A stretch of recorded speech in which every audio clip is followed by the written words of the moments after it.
Crystal Gaiden Origins is an action platformer clearly inspired by classic NES titles like Shatterhand, Ninja Gaiden, and Shadow of the Ninja. Right from launch, the game gives you a good idea of what you're getting into. Amazing chiptunes that instantly hit that nostalgia feel, accompanied with a stunning 8-bit pixel art opening cutscene, promising the game's aesthetics will be top-notch. But there's a problem. The text is scrolling by far too quickly, the screen's changing before you can appreciate the art and read the text. A sign of things to come. I appreciate the easy mode option being 99 lives, as this allows you to experience the game without any major modifications, but with reduced frustration from needing to repeat levels. By the end of the 2-level demo, I'd lost 8 lives, so the 3 you get in normal mode wouldn't have been enough. Jumping into the game, the first level continues that perfect 8-bit NES aesthetic. I don't like that the controls are constantly plastered to the screen, it's very distracting, but hopefully this is just for the demo, or will only show in a tutorial in the final product.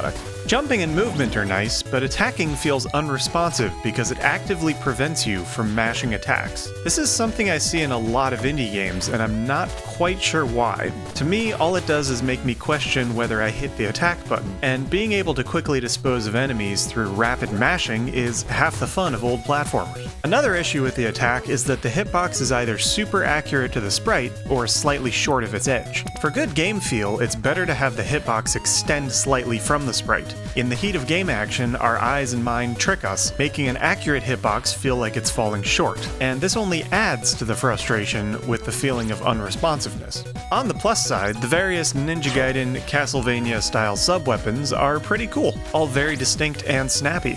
You've got the usual dagger, axe, fire shield cycle. Nothing groundbreaking, but sometimes if it ain't broke, don't fix it. The checkpoint at the end of 1-1 is nearly missable. Missable checkpoints are bad design. Don't do it. Luckily, you can backtrack to get it, so maybe this one is forgivable.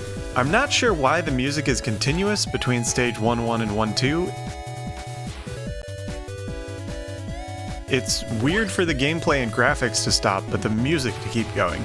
For a better transition, the music should fade to silence and then restart when the level fades in. 1-2 is more of 1-1, which is fine, we're just getting into the game, but there's a pretty awful bug in the middle of the stage where knocking off an enemy you're supposed to kill completely soft-locks the game.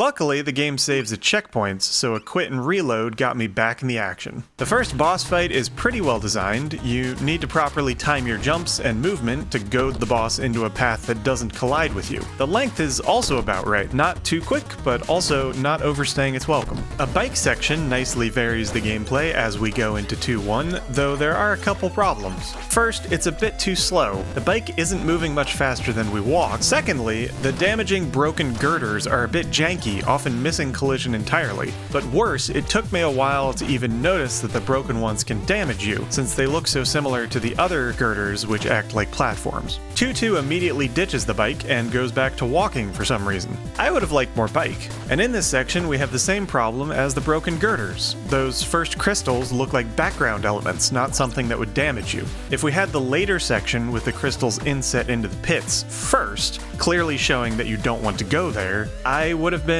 more wary of this first pair of crystals. The second boss fight isn't as good as the first, becoming a little bit tedious with a couple of major issues. The first is the failure of the boss health bar. There are 2 choices in this design, no health bar or an honest health bar. The bar could be longer or use multiple colors, but either way it should change every time the boss is hit. Otherwise, it feels like it's not taking damage. Then again, maybe it isn't. How would I know? On top of that, the hitboxes for the explosions stay significantly longer than the animations, making it impossible to time tight jumps for multiple hits on the boss. If anything, hitboxes should favor the player, as I said before about the basic attack.